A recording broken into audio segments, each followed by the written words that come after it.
Artiste hors pair, ambianceur extraordinaire, homme d'une très grande gentillesse et un Caribéen convaincu. À cela, précisons qu'en 40 ans de carrière, il a connu tous les succès avec les Gramax ou encore Volte-Face. Voici en quelques lignes ce qu'on pourrait dire au lendemain du décès de Jeff Joseph. Bonjour Ophélia. Bonjour. Merci d'être avec nous depuis Roseau, capitale de la Dominique. Ophélia, vous êtes l'une des plus grandes voix de notre voisine du Nord. Vous êtes avec nous car Jeff Joseph était né il y a 58 ans, exactement à Saint-Joseph, petite commune de la Dominique. Comment a été perçue la disparition de Jeff Joseph dans votre île? Eh bien, on était d'abord choqués, on ne voulait pas croire. Et à la fin, c'est-à-dire à la fin maintenant, on commence à croire et on essaye de capter cet événement parce que c'est très dur pour nous. Comme Jeff était quelqu'un que tout le monde connaissait. C'était vraiment un artiste du peuple, quelqu'un qui avait ses pieds à terre avec tout le monde et qui pouvait causer, faire rire, donner de la joie à tout le monde. Jeff Joseph était hospitalisé depuis lundi soir. La population s'y attendait? C'est-à-dire, la population n'était pas tout à fait au courant. Ce n'est que mardi qu'on a entendu parler. Il y a des gens qui ont su que même pendant le festival dernier, que ça n'allait pas très bien et qu'il était parti sur la Guadeloupe. Et après, on a entendu qu'il était à l'hôpital à Martinique. Donc, pour nous, c'était vraiment soudain. On a entendu mardi que Jeff était à l'hôpital et mercredi, il est parti. Donc, c'était vraiment soudain pour nous. Alors ici, Ophélia, dès hier soir, nous avons entendu des réactions d'artistes, par exemple Tania Saint-Val, la chanteuse guadeloupéenne, très choquée par cette disparition, plein d'autres artistes martiniquais et guadeloupéens. Au niveau du monde de la musique de la Dominique, la nouvelle génération, par exemple, est-ce qu'elle connaissait l'œuvre de Jeff Joseph? Ah si, peut-être ils ne se rendent pas compte que c'est tant de travail que Jeff a fait. Mais ils savent que Jeff est connu dans tout le monde, bien sûr dans la Caraïbe, et ils savent aussi, ils connaissent les morceaux que tout le monde connaît. Les morceaux comme Moitié bien Soukouyan ou bien Mi Débat. Ça, c'était Jeff et tout le monde connaissait Jeff. Dans les écoles, on parlait de Jeff en tant de icône, de quelqu'un qui a fait connaître la Dominique et comme de quelqu'un qui continuait à faire connaître le festival. On connaît Jeff comme un des artistes qui a gardé son lien avec le créole et la cadence Lipso. Donc, tout le monde connaissait Jeff. Parlez-nous du début des Gramax, le groupe qu'il a fondé dans le tout début des années 70. Vous venez de faire référence à Mouachébéan Soukounian. L'impact de ce groupe dans l'île, dans le début des années 70, ça se passe comment pour lui? Surtout qu'il était très jeune lorsqu'il a commencé à chanter. Oui, il était très jeune, même plus jeune que moi, je constate. C'est que Gramax représente les enfants qui allaient dans les deux écoles secondaires pour les garçons à la Dominique. Il y avait Grammar School et Academy. Donc c'est de là que vient le mot Gramax, parce qu'il s'agissait des jeunes de Grammar School et des jeunes de Academy. Et pour les autres, c'était quelque chose qu'il fallait faire. Il fallait prendre une bouteille et jouer comme si on a un micro à la main. Il y avait les enfants qui y avait les cartons qui servaient comme batterie. À vrai dire, c'était la chose à faire.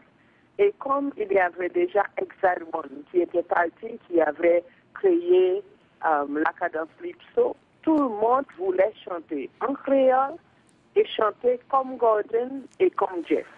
Alors justement, Justement, Ophélia, nous sommes là dans le début des années 70. Vous avez parlé d'Exaiwan, créateur de la cadence Calypso, Gramax qui pointe le bout du nez. Il y a Midnight Groovers. C'était une belle rivalité entre les groupes et la lutte était acharnée pour avoir le leadership de la musique dans l'île de la Dominique entre ces trois groupes.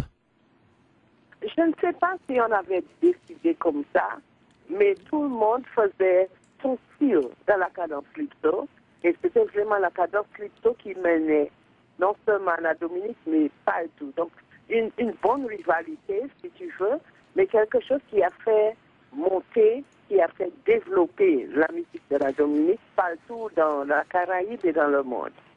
Et est-ce qu'à ce moment, Ophélia, est-ce qu'à ce moment, Gordon Anderson, Midnight Groovers et Jeff et les Gramax avaient l'impression qu'ils étaient en train de créer un véritable phénomène musical qui contrait déjà la toute puissante musique haïtienne, Tabou Combo, les Frères des Gens par exemple. Ils avaient ça en tête à ce moment-là? Je ne peux pas te dire, mais comme je suis bonne amie avec Gordon Anderson, je sais qu'il a voulu créer quelque chose de nouveau.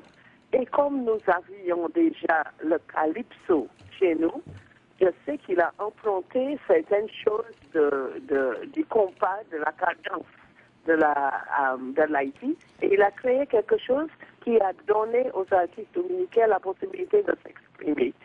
Donc, si ça est devenu vraiment un phénomène, je suis contente, mais je ne sais pas s'ils avaient vraiment commencé à vouloir faire quelque chose de si grandiose.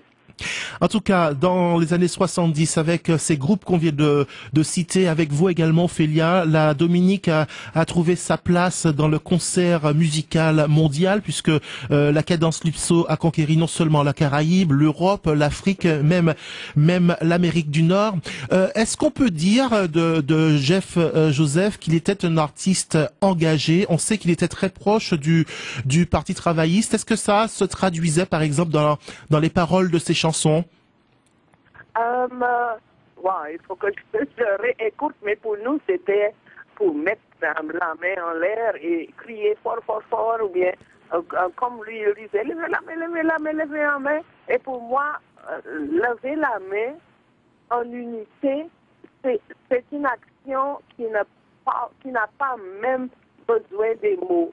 Donc, la possibilité de voir Jeff et de suivre ces concerts, c'est même une possibilité de dire que nous pouvons travailler ensemble. Donc même par ses actions, il a donné le message qu'il faut avoir de la solidarité et il faut aller marcher devant ensemble.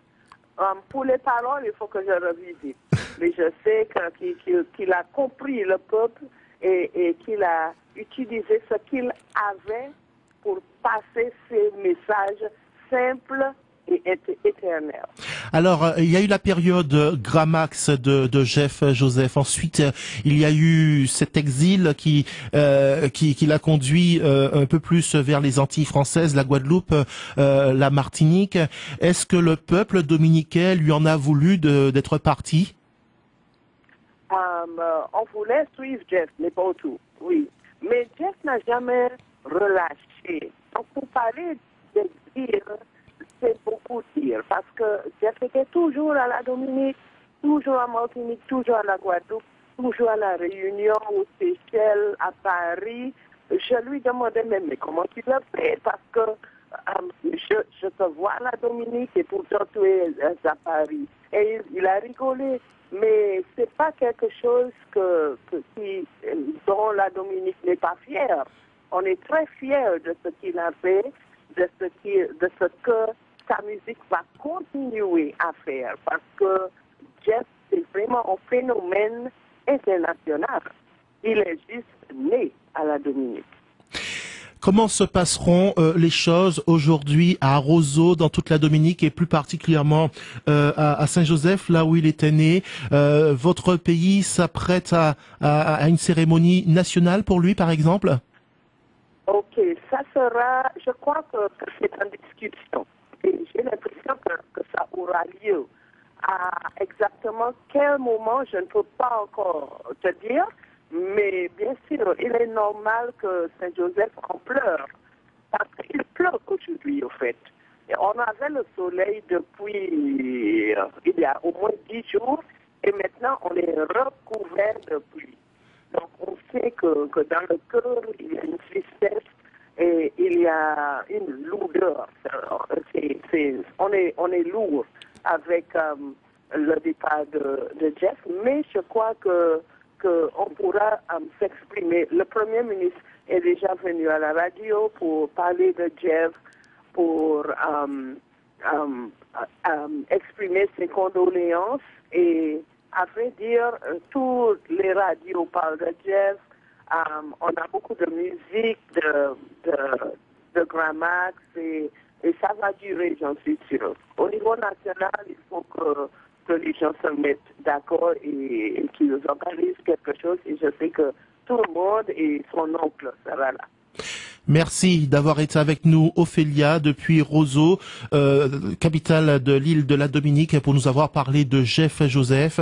Petite indication avant de se séparer, il y aura un grand hommage de la part des artistes de la Martinique. Ce sera à partir de 17h30 cet après-midi à Fort-de-France, pour rendre hommage à cet immense talent de la musique caribéenne, voire mondiale.